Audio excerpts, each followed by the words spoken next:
যুক্তরাষ্ট্রের president Donald ট্রাম্পকে বাংলাদেশ সফরের আমন্ত্রণ জানিয়েছেন প্রধান উপদেষ্টা প্রফেসর মোহাম্মদ ইউনূস। স্থানীয় সময় মঙ্গলবার প্রেসিডেন্ট ট্রাম্প আয়োজিত এক সংবর্ধনা অনুষ্ঠানে এই আহ্বান জানান তিনি। এ নিয়ে আলোচনা করতে রাজধানী কাকরাইল থেকে আমাদের সঙ্গে যোগ দিচ্ছেন রাজশাহী বিশ্ববিদ্যালয়ের আন্তর্জাতিক সম্পর্ক বিভাগের সাবেক সভাপতি ডক্টর সৈয়দ আব্দুল আল মামুন। জনাব আব্দুল আল মামুন, আপনাকে স্বাগত জানাচ্ছি ইন্ডিপেন্ডেন্ট সংবাদে। শুরুতেই যেটি জানতে চাই যে টেকসই উন্নয়ন লক্ষ্যমাত্রা পূরণে অর্থনীতির স্থিতিশীলতা নিশ্চিত করতে কি ধরনের নীতি থাকা দরকার বলে আপনি মনে করেন? বান্ডেল থাকলে প্রতি সেনমানিতে টাকা বাঁচবে। বিকাশ সেনমানি বান্ডেল কিনে জিতুন প্রতি লেনদেনে। দেখুন, এটা হচ্ছে যে কোনো রাষ্ট্রের জন্য একটা দীর্ঘমেয়াদী অর্থনৈতিক পরিকল্পনা তো থাকতেই হবে, তার সাথে যেটা যুক্ত সেটা হলো রাজনৈতিক স্থিতিশীলতাটা খুব প্রয়োজন। এবং প্রত্যেকটা রাষ্ট্রের এই রাজনৈতিক স্থিতিশীলতা এবং ধারাবাহিকতা, যেটা গণতন্ত্রের মাধ্যমে উত্তরণ সম্ভব, সেটি যদি নিশ্চিত করা না যায় তাহলে যে কোনো উন্নয়ন পরিকল্পনায় মুখ থুবড়ে পড়বে। পাশাপাশি যেটা দরকার, যে কোনো একটা দেশে যে যে রাজনৈতিক দলগুলো আছে তাদের পারস্পরিক এক ধরনের সমঝোতা দরকার জাতীয় উন্নয়নের ক্ষেত্রে। কারণ হলো যে কোনো একটা সরকার পরিবর্তনের সাথে সাথেই যদি পূর্বের সরকারের অর্থনৈতিক কর্মসূচিগুলো বাতিল হয়ে যায়, স্থবির হয়ে যায়, তাহলে আলটিমেটলি রাষ্ট্রের কিন্তু বড় ক্ষতি হয়ে যায়।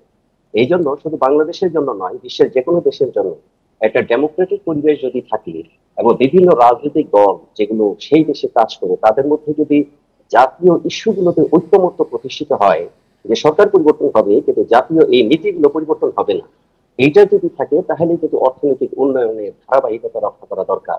আপনি যেটাকে বলছেন যে সাস্টেইনেবল ডেভেলপমেন্ট, আমার মনে হয় যে এই ধরনের কর্মসূচির জন্য অবশ্যই সরকার এবং যে বিরোধী যেটাকে আমরা বলি দল, তাদের মধ্যে এই যে ডেমোক্রেটিক ভ্যালুস প্র্যাকটিস করার মাধ্যমে, এই ধরনের পারস্পরিক আস্থা সৃষ্টির মাধ্যমে যে কনজেনিয়াল অ্যাটমসফিয়ার তৈরি করা সম্ভব, তার মাধ্যমেই কিন্তু এই নীতিগুলো বাস্তবায়ন করা সম্ভব। কারণ কোন একটা দেশের যদি অর্থনৈতিক স্থিতি মানে রাজনৈতিক স্থিতিশীলতা না থাকে, তাহলে ফরেন ইনভেস্টমেন্ট কিন্তু সেখানে আকৃষ্ট করা যায় না।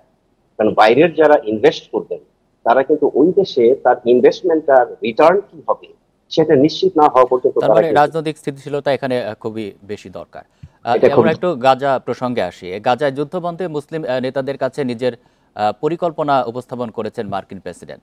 এছাড়া তিনি কাতার এবং তুরস্ক সহ 8টি মুসলিম দেশের নেতাদের সঙ্গে বৈঠক করেছেন। আপনার কাছে কি মনে হয় যে এতে করে গাজা যুদ্ধবন্ধে কি ধরনের পদক্ষেপ আসতে পারে কিনা? আসলে কি কোনো পদক্ষেপ আসবে? দেখুন, আমরা মার্কিন যুক্তরাষ্ট্রের যে ভূমিকা সাম্প্রতিক সময় আমরা দেখেছি যে ইসরায়েল যা করে যাচ্ছে সেটাকে একটা বলা যায় যে মার্কিন যুক্তরাষ্ট্র তাকে একটা ব্ল্যাঙ্ক চেক দিয়ে দিয়েছে। আমরা কিন্তু সবকিছু লক্ষ্য করছি বিষয়টা। এমনকি আপনারা লক্ষ্য করেছেন মার্কিন যুক্তরাষ্ট্রের যারা এয়ার ফোর্সে আছেন তারাও কিন্তু অস্ত্র বোঝাই জাহাজ মানে উড়োজাহাজ গাজাতে বহন করে নিয়ে যেতে অস্বীকৃতি জানিয়েছেন। এই জিনিসগুলো থেকে আমরা বুঝছি যে ডোনাল্ড ট্রাম্পের যে নীতি, এটা কিন্তু তার দেশের যারা আছেন তাদের অনেকে এটা পছন্দ করছেন। আলটিমেটলি আমাদের যেটা দরকার যে এই গাজা অঞ্চল অর্থাৎ ফিলিস্তিনের সমস্যা সমাধানের জন্য যে দ্বিরাষ্ট্র সমাধানের কৌশল, যেটা বহু আগে থেকে জাতিসংঘের মাধ্যমে বলা হচ্ছে, সেটা বাস্তবায়ন না হলে কিন্তু হবে না। এইখানে তো ডোনাল্ড ট্রাম্প যেটা করছেন, আমাকে তো যেটা মনে হচ্ছে যে কথাগুলো শুনতে খুব সুন্দর লাগছে, কিন্তু আমাদের এই বর্তমান বিশ্ব ব্যবস্থার সবচেয়ে বড় একটা ত্রুটি হলো বৃহৎ পঞ্চশক্তি বলে যে 5টা রাষ্ট্র আছে তারা নিরাপত্তা পরিষদে ভেটো ক্ষমতা প্রয়োগ করতে পারে। কাজেই যে কোনো একটা রাষ্ট্র যদি ভেটো ক্ষমতা প্রয়োগ করে তাহলে কিন্তু আন্তর্জাতিক সিদ্ধান্ত নেওয়া একটা কঠিন হয়ে যায়। এই ক্ষেত্রে ডোনাল্ড ট্রাম্পের স্পষ্ট করতে হবে যে আসলে কি চান। এই যে 8টি মুসলিম রাষ্ট্রের কথা বলা হয়েছে, এই মুসলিম রাষ্ট্রগুলো কিন্তু মার্কিন যুক্তরাষ্ট্রের স্বার্থ সংশ্লিষ্ট কারণে তারা কিন্তু মার্কিন যুক্তরাষ্ট্রের ইচ্ছা এবং আকাঙ্ক্ষার বিরুদ্ধে কখনো গিয়েছে বলে আমরা বিগত দিনগুলোতে দেখিনি। সুতরাং এইভাবে আমার মনে হয় না যে প্রস্তাবগুলো এসছে এগুলো হচ্ছে এক ধরনের আইওয়াশ। আপনি আপনি দ্বিরাষ্ট্র সমাধানের কথা বলছিলেন, অনেক রাষ্ট্র তো এটি বলছে, কিন্তু মার্কিন যুক্তরাষ্ট্রের আমরা এদিকে কোনো আগ্রহ দেখতে পাচ্ছি না। মার্কিন যুক্তরাষ্ট্রকে পাশ কাটিয়ে আসলে এটা আসলে সমাধান করা আসলে আদৌ সম্ভব কিনা? না, সেটাই তো আমরা বললাম, যেহেতু মার্কিন যুক্তরাষ্ট্রের ভেটো পাওয়ার আছে, সে যদি এখানে এগ্রি না করে, এখন মার্কিন যুক্তরাষ্ট্রকে কূটনৈতিক ভাবে এবং বৈশ্বিক যারা অন্য ভেটো পাওয়ারের রাষ্ট্রগুলো আছে তাদেরকে এমন একটা সিচুয়েশন সৃষ্টি করতে হবে। দেখেন, বাংলাদেশের মুক্তিযুদ্ধের সময় আমরা যখন জাতিসংঘের স্বীকৃতি চাচ্ছিলাম তখন প্রথম দিকে কিন্তু চীন আমাদেরকে সমর্থন দিচ্ছিল না। যে পর্যন্ত চীন আমাদেরকে সমর্থন দিচ্ছিল না তখন কিন্তু আমাদের মানে জাতিসংঘের সদস্যপদ পাওয়া কঠিন হয়ে যাচ্ছে। পরে কূটনৈতিকভাবে কিন্তু চীনকে এক পর্যায়ে যখন রাজি করানো গেল, তখনই কিন্তু আমরা জাতিসংঘের সদস্যপদটা পেলাম আমাদের স্বাধীনতার পর। সেক্ষেত্রে চীন কিন্তু রাজি ছিল না, কিন্তু এমন ভাবে কূটনীতিটা করা হয়েছিল যে একটা পর্যায়ে তারা সেটা করতে বাধ্য হয়। কাজে ডোনাল্ড ট্রাম্পকে যারা ভেটো পাওয়ার সম্পন্ন অন্য রাষ্ট্র আছে, তাদেরকে এমন ভাবে কূটনৈতিক ভাবে তাকে প্রেশার করতে হবে যাতে করে তিনি তার ভেটো পাওয়ারটা এই দ্বিরাষ্ট্র সমাধানের বিরুদ্ধে প্রয়োগ না করেন। কিন্তু এখন পর্যন্ত আমরা যেটা দেখতে পাচ্ছি যে তারা দ্বিরাষ্ট্র সমাধানের দিকে যাচ্ছে না।